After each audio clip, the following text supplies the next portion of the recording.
سيد افندي لاحظ ان الكلمة الحلوة قربت تختفي من المجتمع ومن حياة الناس.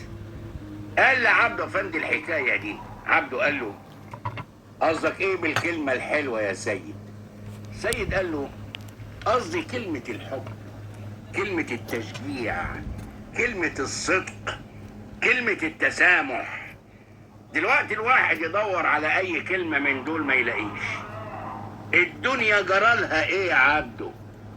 عبده قال له: انا مش فاهم لحد دلوقتي انت قصدك ايه بالظبط.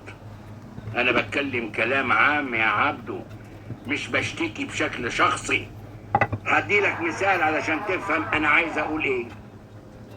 بسأل ديك النهار واحد تاجر صاحبي، بقول له: فلان الفلاني التاجر ده غني ولا نص نص؟ قال لي: غني جدا، عقبال امالتك. قلت له: فلوسه دي جابها منين؟ خلي بالك انا بسأله سؤال بريء. كان قصدي الفلوس اللي عملها من خلال تجارة ايه؟ الراجل اللي بسأله قال لي: ايه تفتكر؟ عبده قال له: قطعا بومبا. سيد قال له: بالظبط، هو ده اللي حصل.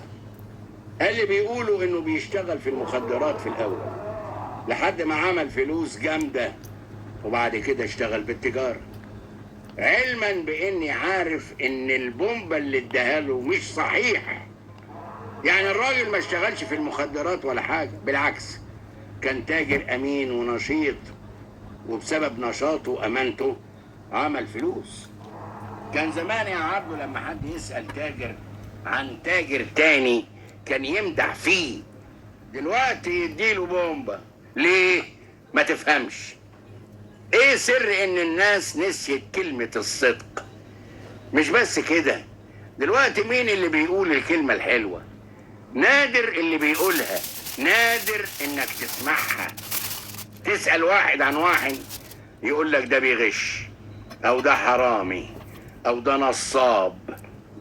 المفروض ان الكلمة الحلوة لها تأثير اكبر من تأثير اي قوة. عارف الكلمة الحلوة